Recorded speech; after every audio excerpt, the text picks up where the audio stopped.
Buenos dias, buenas tardes, buenas noche. Tayo ay magluluto ng pwedeng tapa, pwede rin beef broccoli. Bali, dalawa ang ating lulutuin. Pero isang beses lang natin lulutuin ang ating beef na katulad gawin natin munang tapa. Tapos kukuha tayo ng kapiranggot na ilagay natin sa isang kasirola at para sa beef broccoli. Kaya magiging ang luto natin dalawang klaseng ulam. Ayan, mag-umpisa na tayo sa paggigisa ng bawang at sibuyas. Yan lang ang ingredient niya at mga sangkap dyan sa paminta.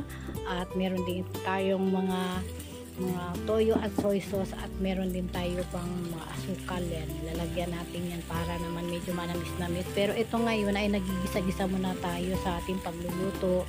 At panoorin na lang ang ating mga niluluto natin kung ano ang kasunod. Ay, katulad niya, nilagay na natin yung beef. Ito ay hiniwa natin na pahaba at para naman ay magandang pagkaluto niya, manipis pero madali siyang lulutuin.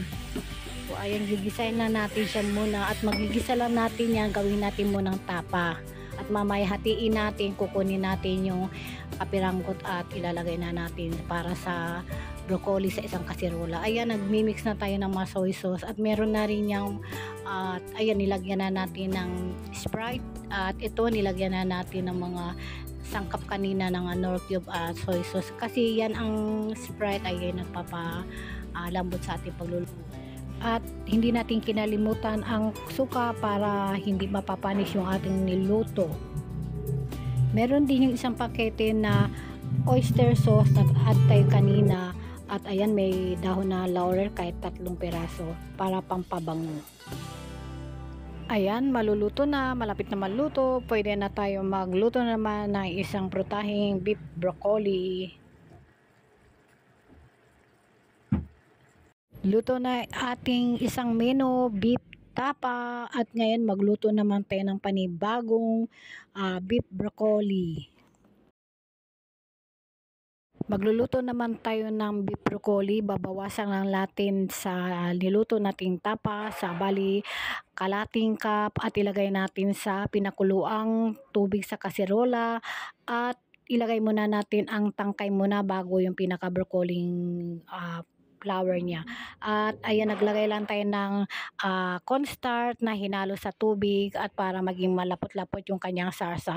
Hindi lang natin i-overcook ang ating niluto na broccoli. At ayan, luto na ito. Hindi na ako nagtimpla panibago dahil timplado na yung beef tapa. At naglagay na akong cornstarch hinalo sa tubig para lumapot lang yung kanyang sarsa.